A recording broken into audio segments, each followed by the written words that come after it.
you all very much for coming on a beautiful Florida morning. I get to travel around all the places. Last week I was in Las Vegas, and they always talk about dry heat like it's some really cool thing when it's 110 degrees. I kind of like humidity myself, being from Florida, and it's good to be back in Tallahassee to see so many friends. Where's Ed Burr, chairman of, thought he was here, the chairman of FSU's Board of Trustees. I saw Alan Benz, who was the former chairman of the FSU Board of Trustees. Thank you, Alan.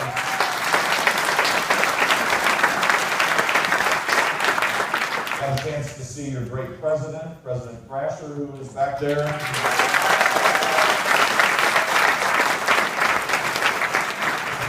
It's good to be here. I'm really excited to be with my friends. We're in the early days of a long campaign, and I'm making my case to the voters all across the country. I'm having a blast doing it, by the way. It is with such joy I get to campaign for the presidency of the United States, the greatest country on the face of the earth.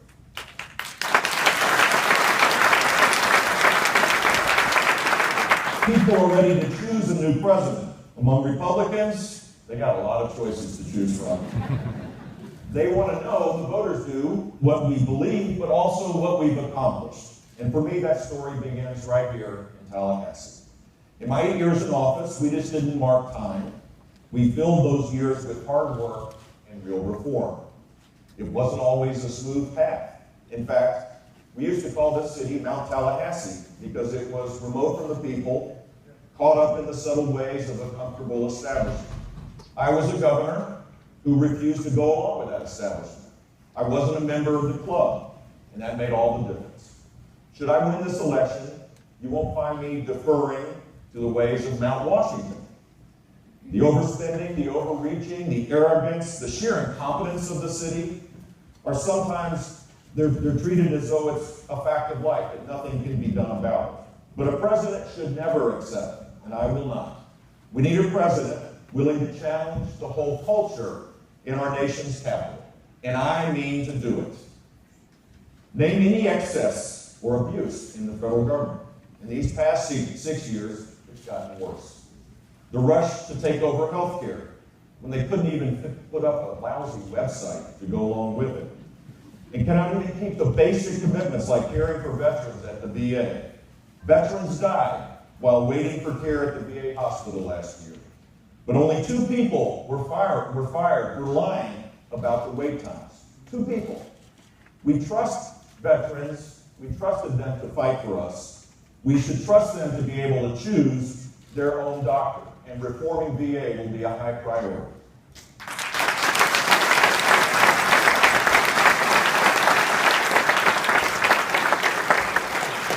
The partisan abuses of the IRS and the cover-up that followed, all of which, to this day, have gone unpunished. And then there's the wholesale loss of personnel records and security information to cyber hackers in China, because the political hacks in charge of OPM ignored official warnings. You remember the Inspector General's reports that we always got in our departments? There was one for OPM, and it said, we have lax security challenges here, that we're going to have security breaches. It had already happened by the time that report had taken place, and today we now know that 22 million people were affected, and that the information taken includes intrusive questionnaires used to vet people for security clearances. I found out that those vetting processes 100 pages long, with all sorts of information, a treasure trove of information for a country seeking to gain an advantage over our country.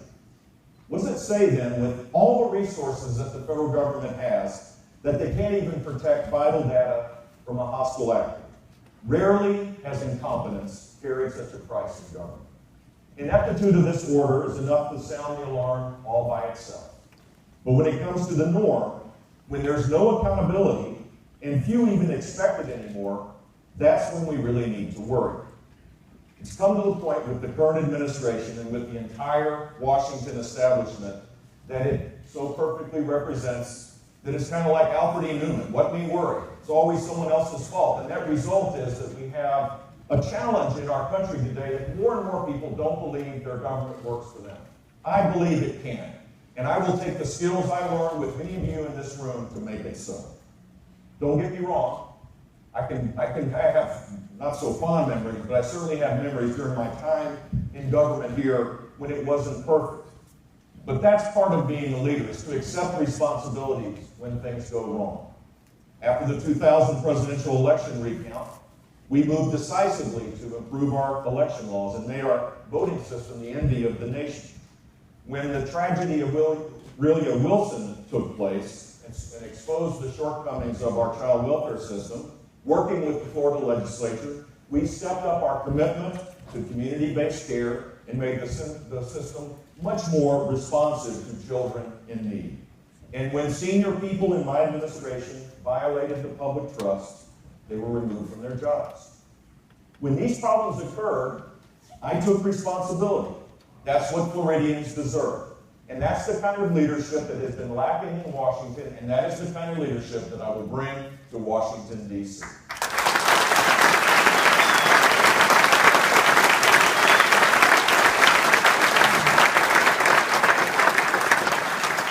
For anyone who wants to see the federal government even bigger and even further removed from those that it's supposed to serve, the other party will be offering that option. As for me, I'm offering a different agenda altogether. It will be my intention not to preside over the establishment, but in every way I know to disrupt that establishment and make it more accountable for the people.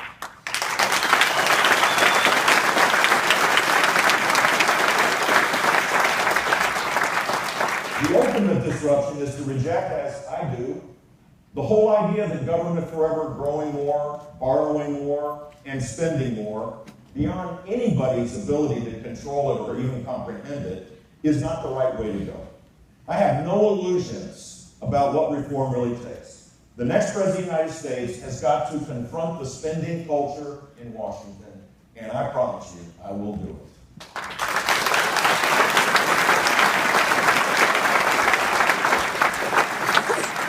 I think we've learned by now that you can have a fast-growing economy, or you can have a fast-expanding government.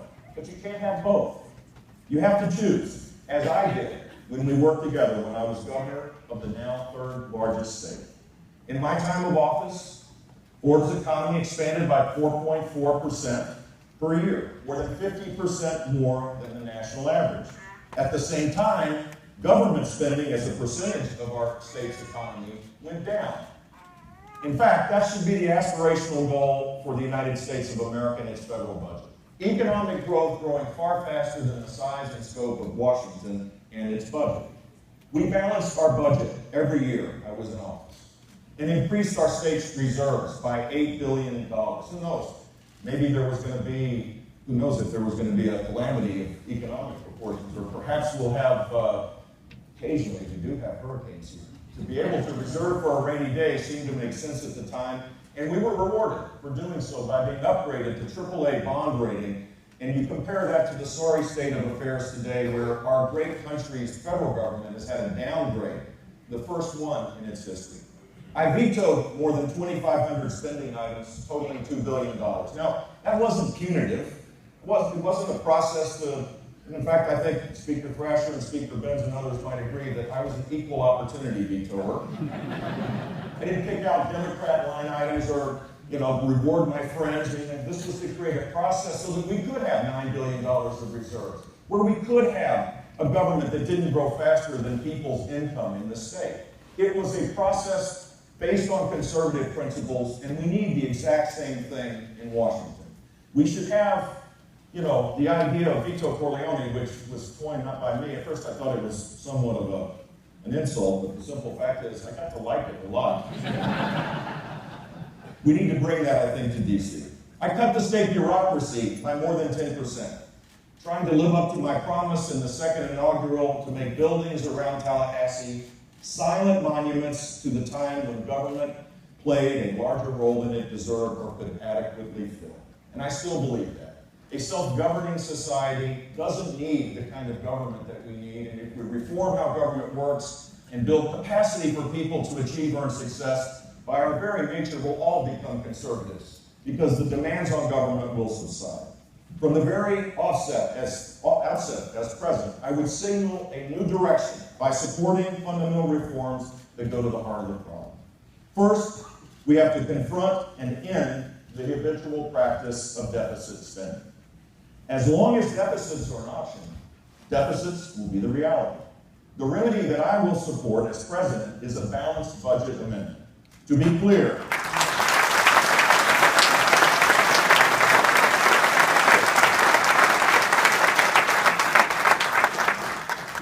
it has to be properly designed so that it's a tool to limit government, not to raise taxes. Americans in every party are right to be worried about the fiscal integrity and solvency of our government. It needs to be fixed. I will urge Congress to submit a balanced budget amendment to the states and let the people decide. Second, it is time to revive Veto Corleone.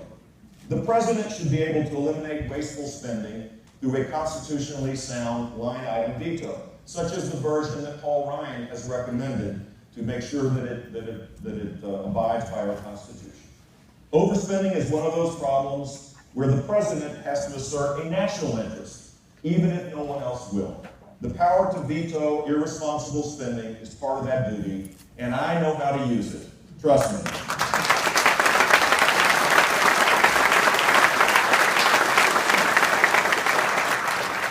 The third spending reform is government procurement.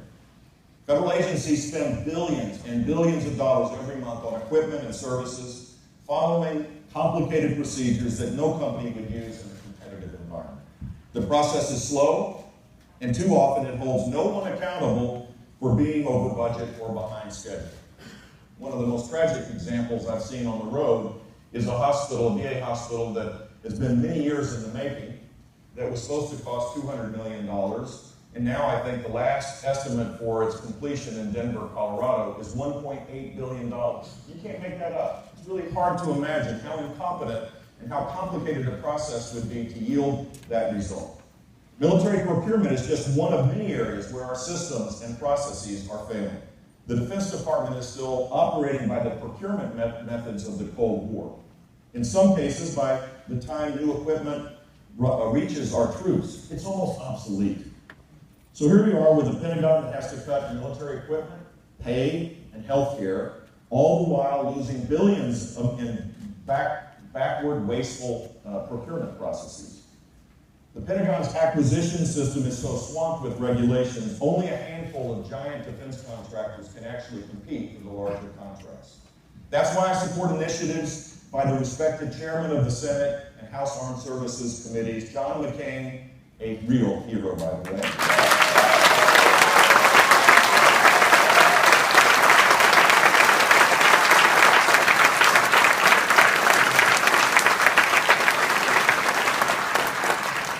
Senator McCain and Mac Thornberry in the House to reform defense procurement process, to reform it to make it more transparent, more flexible, and more competitive. Competition reduces costs and ensures our troops have quality equipment that keeps them safe. It's not too much to ask for the people who defend our country that we eliminate waste so that we can invest in them. These problems are not unique to the military. The processes and procedures used to purchase information technology are fraught with cost overruns, delays, and outright failures. Over the past 5 years, the United States Government Accounting Office has made more than 700 recommendations for reforming the system of procurement in Washington. Only 23% of them have been fully implemented.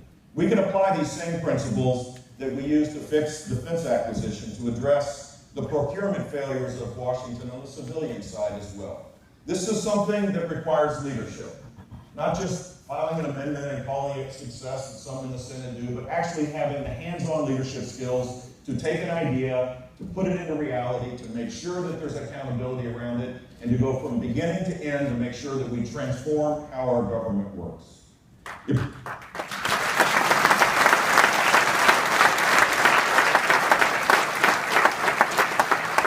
I just got applauded by Ben Watkins, who deserves a lot of credit. This is one state that has reduced its debt burden in a way that the rest of the country should follow. And Ben, you've done a great job doing that.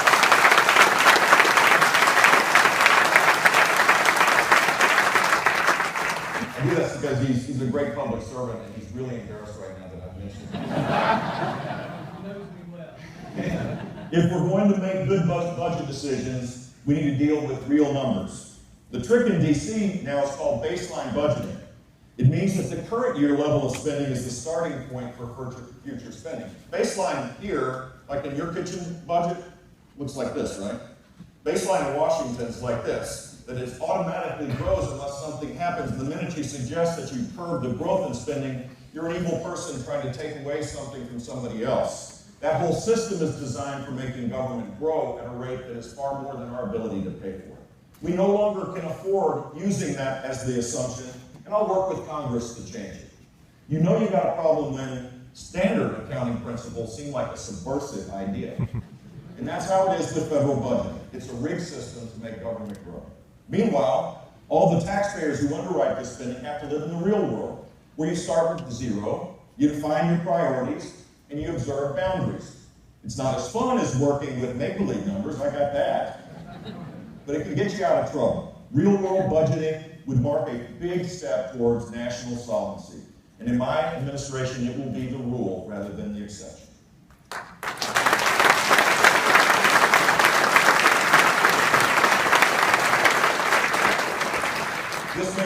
You may remember some of this that's coming up. When a given agency asks for more budget authority, they should be required to support with detailed justifications why they need it, and also to propose offsetting cuts. The short of it is, we're going to turn off the automatic switch of discretionary spending increases and weigh budgets only on its merits. Too much in the federal government runs on automatic, which usually means that things are happening with no one stopping to ask why. We see this in the way the civil service system operates. People are hired, they're promoted, they're given pay increases, often without regard to performance. More than ever, it's a system in the old ways, ruled by inertia and unaccountable to the people. And with over 2 million government employees on the federal payroll, these programs and these problems carry a heavy cost. And a few serious reforms will go a long way.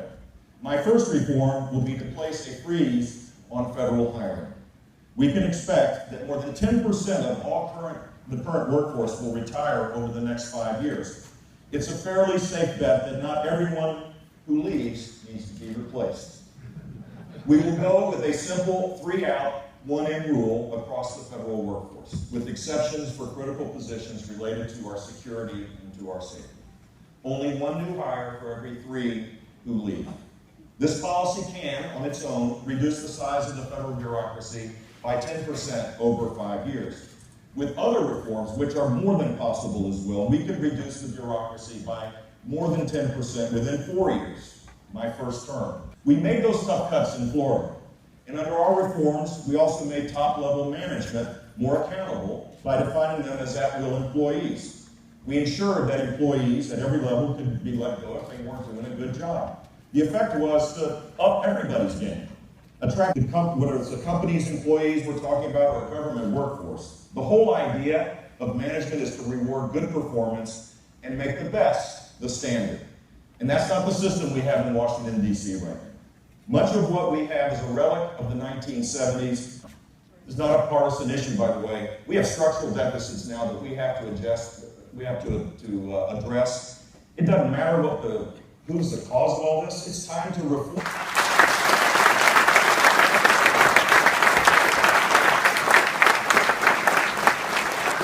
The system they have left us rewards longevity instead of performance. Many federal employees are paid to earn a little over $1,500 more per year in wages and nearly $16,000 a year in benefits. There are a lot of exemplary employees in the federal government, but they're treated no better than the bad ones. And the bad ones are almost impossible to effectively discipline or remove. An employee needs to be moved along. It shouldn't be a federal case. The system is so broken that in 2013, the number of federal employees terminated for cause actually fell to 0.%.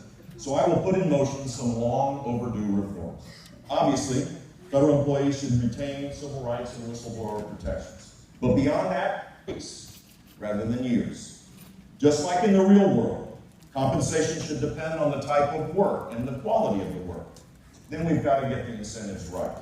No more doling out raises across the board. If we respect and recognize skill and dedication when we see them, then I promise you, along with merit pay, enhance financial incentives for managers whose skill and careful planning actually reduce spending. When federal employees are found squandering public money, we should call them out on it. And when they find ways to save money, we should reward them for it. Here in D.C., to reward people that are focused on shrinking government. Not to take so much of it in the first place.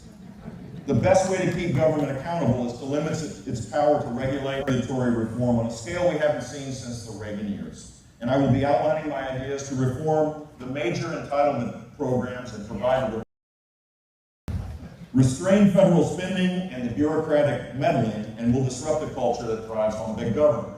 I know how that culture works.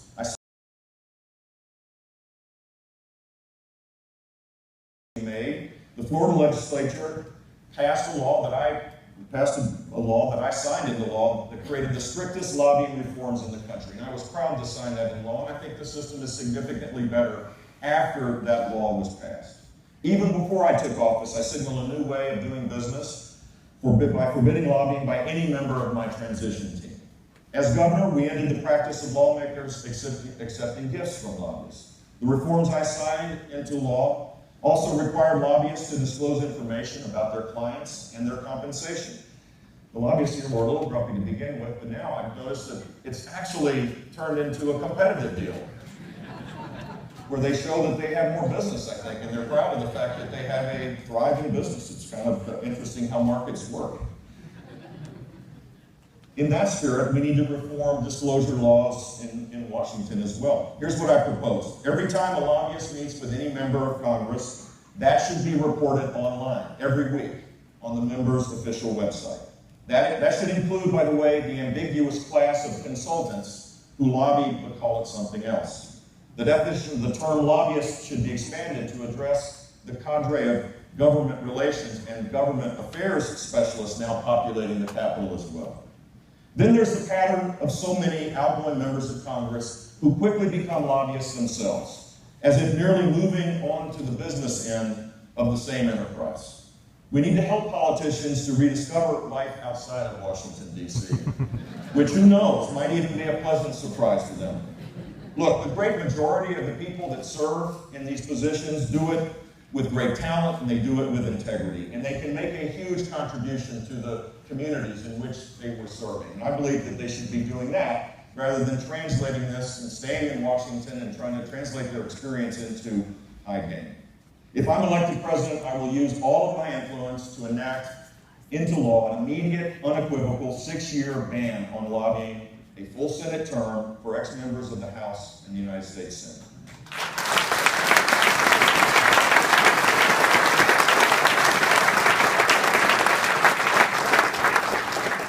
And we'll take similar measures at the White House. I will strengthen existing prohibitions that prevent departing executive branch employees from lobbying members of my administration. In all of these reforms, it matters what example is set by those in elected office. It's easy for elected officials to lay out standards of performance for others. But what are the high standards worth if they're not applied to themselves? Consider a pattern in Congress of members who sometimes seem to regard attendance and voting as optional, something to do as time permits. The reality is that Congress is in session for typically 3 days a week when they're up there. So it's not asking too much that every member be there and work on those days. And if it's an incentive they need, how about the one that pretty much every worker in America has in their job? You don't show up, you don't get paid for the time that you miss.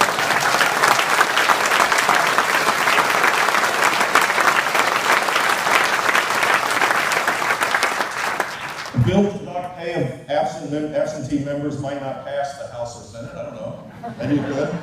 But at least we would get them all there for a vote.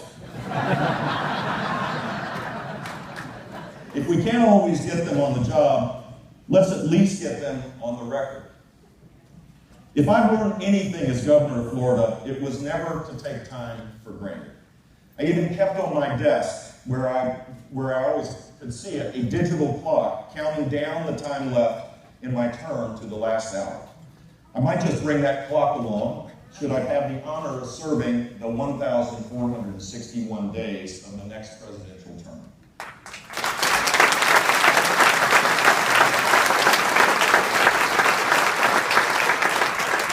Our leaders can be so immersed in coming campaigns and far-off legacies as to lose sight of the present challenges.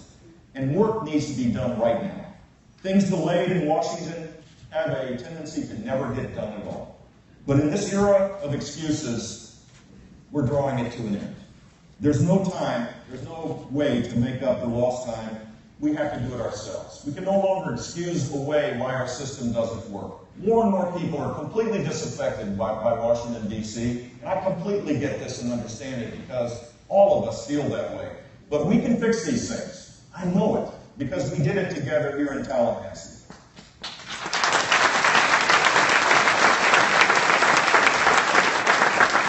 I know in my heart that real, sustained economic growth is possible.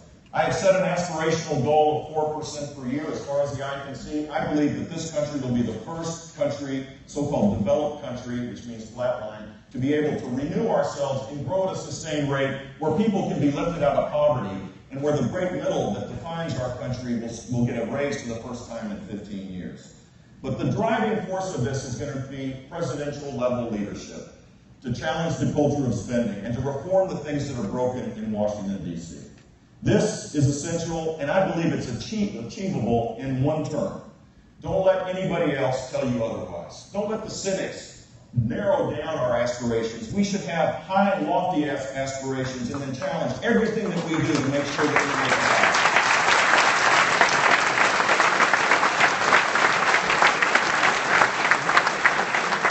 happen. All of this is part of the case I intend to make across this state. Florida is hugely important, in case you didn't know, in the primary and the general, and of course in our country. I'm giving this race my all, speaking to every voter of every background, and being true to what I believe. Here's what I believe, and here's what I know. For all of us, the coming years can be and will be the best time ever to be alive in this country of ours. I'm ready for the challenge.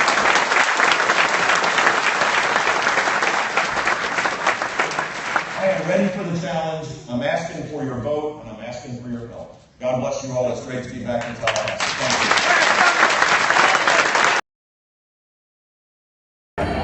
you. I can get it from a farther point. Okay. Go ahead, look in here. Excellent. That was great. Dominic, how you doing, man? Good. Can I get a picture? Here. Great shot. I got it right here. That's great shot.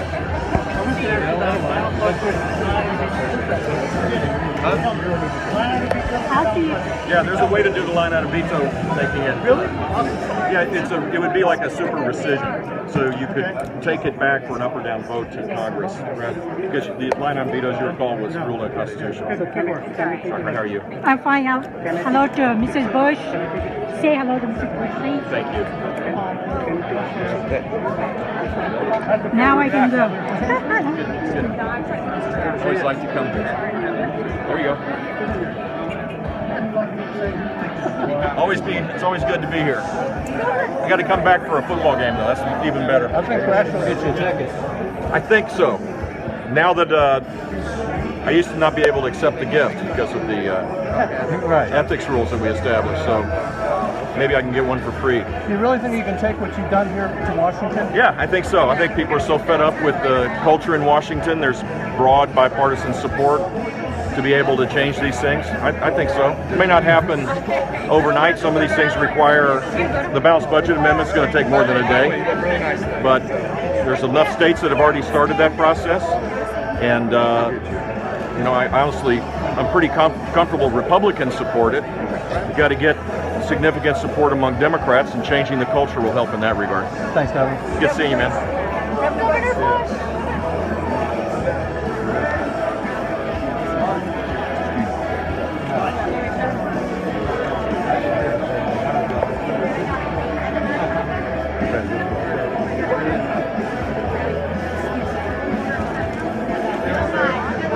Better look. Thank you.